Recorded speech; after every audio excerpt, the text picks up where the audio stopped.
Kalau yang itu yang banyak maksiat,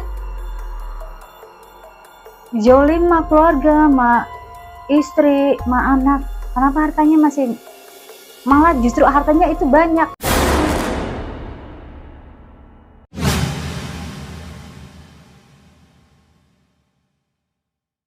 Assalamualaikum warahmatullahi wabarakatuh. Ketemu lagi dengan Widya Official. Kali ini kita akan membahas apa ya?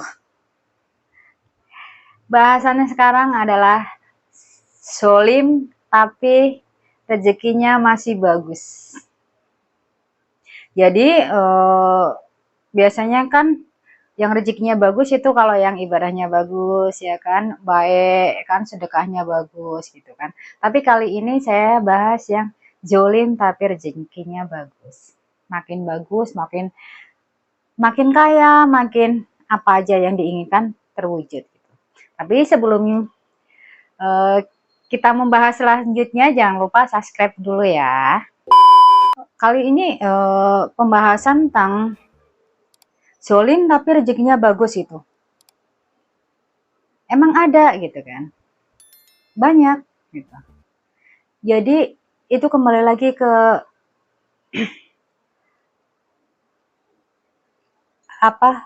ke cara kita untuk menyikapinya gitu kan. Kadang kita jadinya kayak gini, nggak adil banget Tuhan ya gitu. Saya ya sedekah udah, ibadah udah bagus, sholat rajin gitu. Saya makin nungsruk aja, hidup saya makin susah aja gitu kan.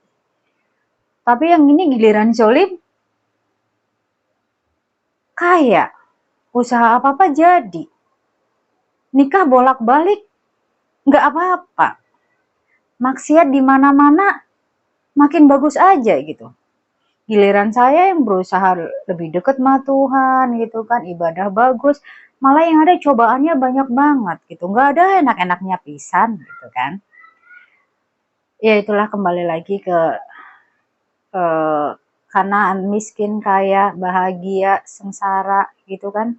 Itu semuanya itu nggak kita susah bukan berarti kita diazab sama Tuhan. Bukan berarti Tuhan nggak suka sama kita gitu kan.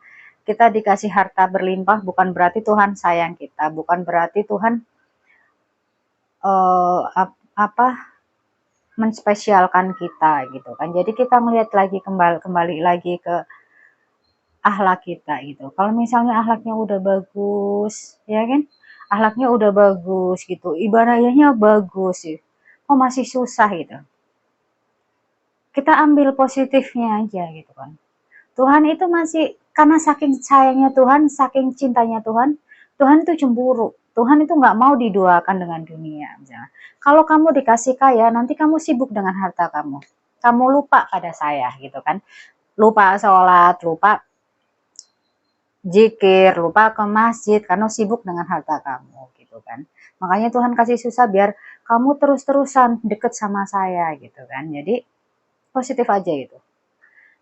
Kalau yang itu yang banyak maksiat,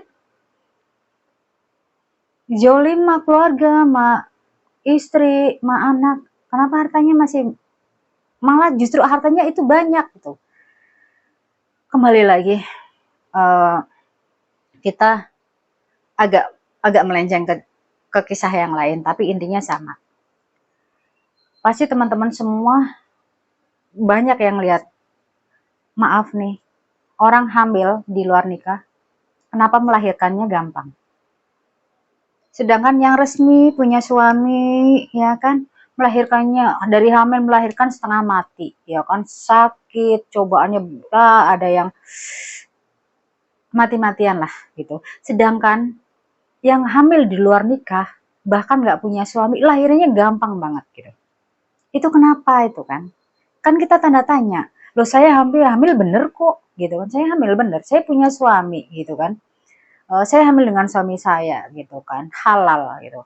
Tapi selama hamil sampai melahirkan nggak ada yang nggak enak. Enaknya cuma ya disayang sama suami gitu, minta apa-apa dibeliin gitu kan, takut ngiler. Itu pun kan kenapa dibeliin apa-apa disayang suami, karena takut bayinya ngiler ya kan, jadi bukan sayang kita sebenarnya loh. Jadi karena takut anaknya ngiler aja kan. Tapi kenapa ya kan? banyak terjadi gitu, anak masih di bawah umur hamil di toilet aja bisa lahiran gitu, nggak ada yang bantuin, nggak ada yang apa bisa keluar gitu. Wah, kita yang udah mati-matian gitu, udah di rumah sakit, udah infus di mana-mana, akhirnya apa harus sesar juga ya kan, itu banyak banget itu. Jadi itu sebenarnya ini kayak gini, Tuhan udah mencabut kenikmatan akan sakit itu. Jadi di saat kita sakit melahirkan itu, kita ada kenikmatan pahala yang berlimpah dari Gusti Allah gitu. Sedangkan kalau yang hamil di luar nikah itu nggak ada kenikmatan. Dicabut kenikmatan itu. Jadi nikmat punya anak, nikmat gimana melahirkan itu udah Allah cabut. Jadi itu nggak punya rasa, nggak punya hati, nggak punya rasa kasih sayang. Gitu. Jadi kenapa itu? Kan mesti banyak, ini banyak banget gitu kan yang iya giliran dia ya kagak punya suami lahirnya enak banget, jongkok aja udah keluar gitu. Kita mau udah mati-matian kan udah udah di model apa aja nggak keluar, akhirnya sesar-sesar juga gitu kan. Ya itu karena Tuhan mencabut rasa kasih sayang ada di diri kita. Jadi kita udah nggak punya rasa gitu kan, dan pahala itu pun Tuhan udah cabut gitu kan, pahala melahirkan itu, pahalanya sakit melahirkan itu Tuhan udah cabut. Makanya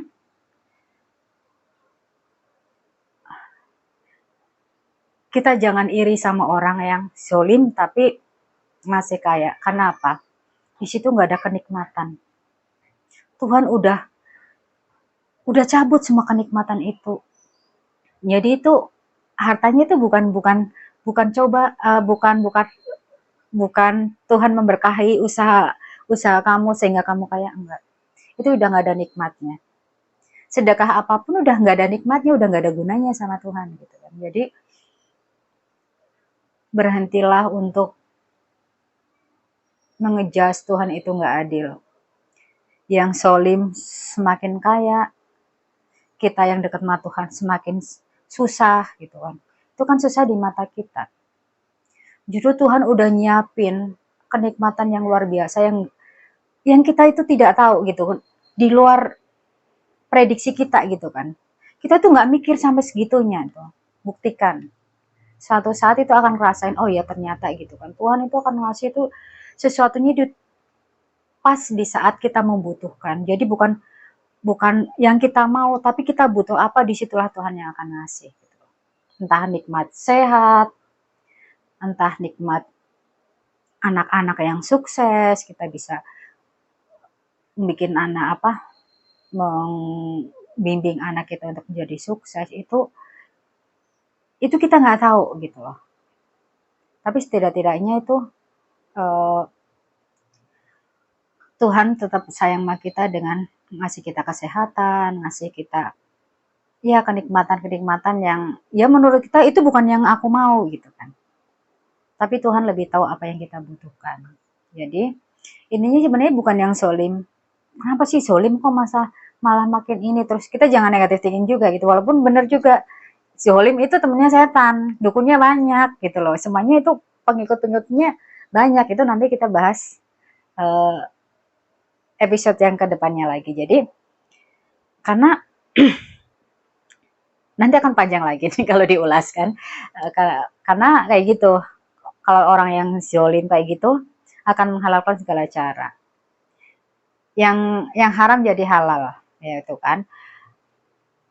Mau model apapun juga, ya mau apa sih kalau orang ini pesugihan ya kan, itu pun dikejar gitu kan. Yang penting duniawi itu. Jadi suksesnya mereka itu bukan karena ridho Tuhan ngasih nikmat berlimpahnya harta, enggak. Jadi itu ada jalan lain gitu loh.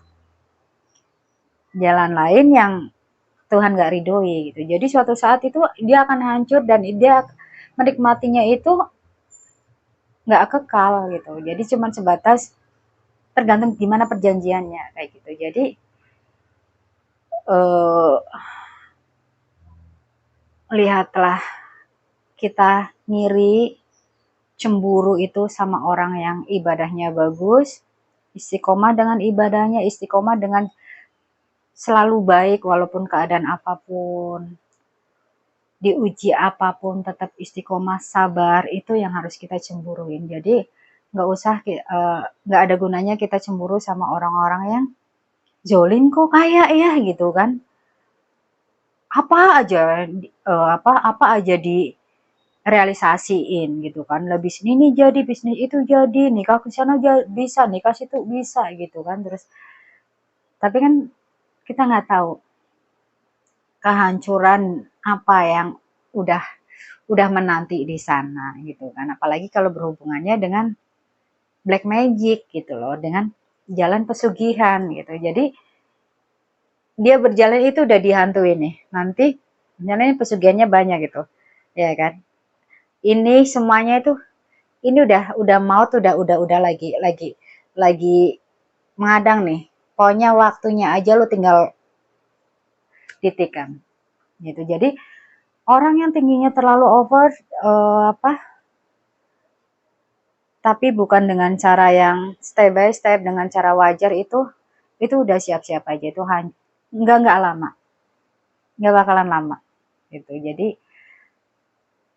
akan hancur, dan dunia akhirat dia cuma di dunia doang, kelihatannya kita tuh enak kan, hartanya banyak.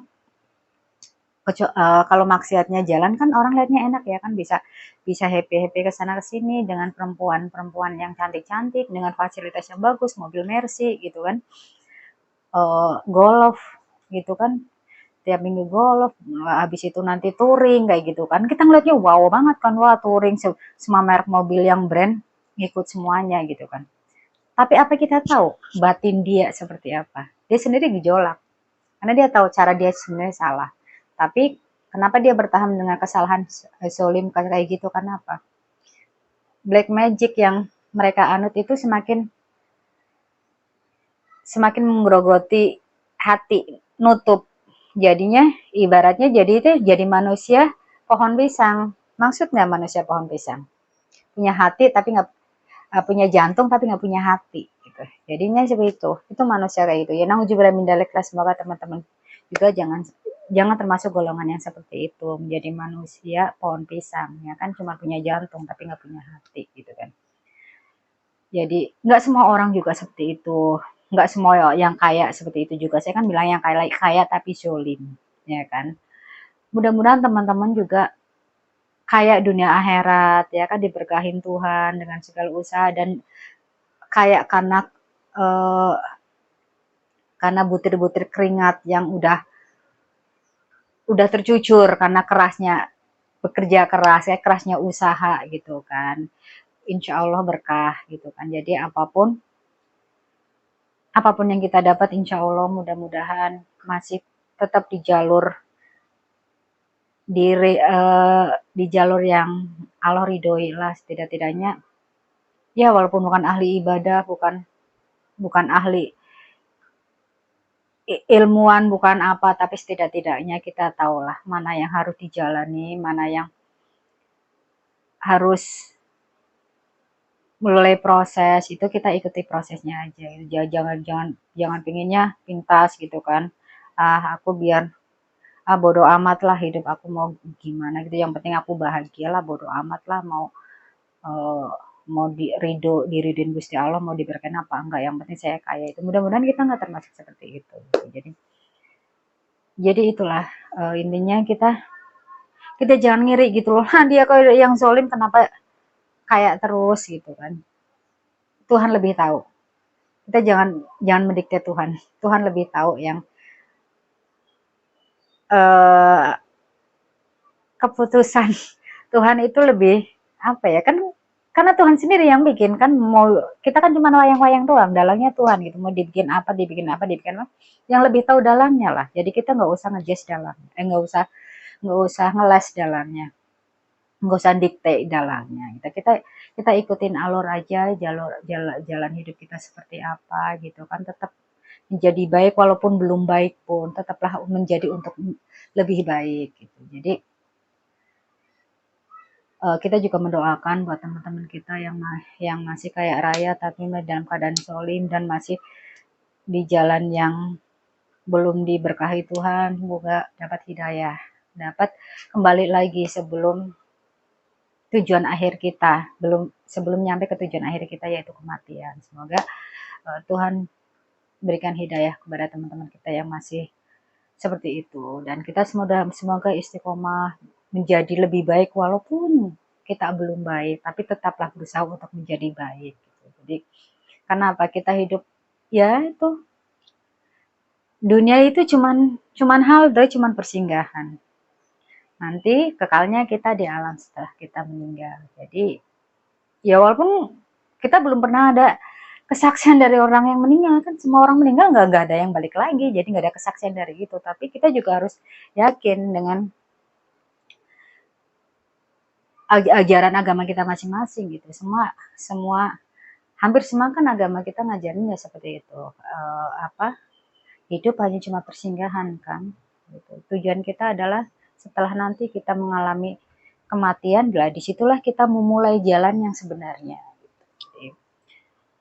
Ya tetaplah untuk menjadi baik walaupun belum baik, tetaplah istiqomah dengan selagi kita berusaha untuk menjadi baik, Tuhan akan selalu melindungi kita, akan selalu menjaga kita untuk tetap menjadi baik.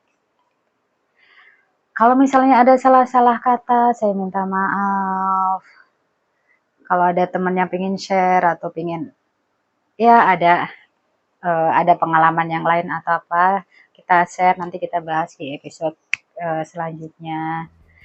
Teman-teman ke ini aja ke komen, nanti kita bahas, insya Allah. Mudah-mudahan kalau misalnya saya tidak bisa ngasih solusi, nanti kita share, siapa tahu teman-teman yang lain bisa ada yang ngasih solusi gitu kan. Assalamualaikum warahmatullahi wabarakatuh.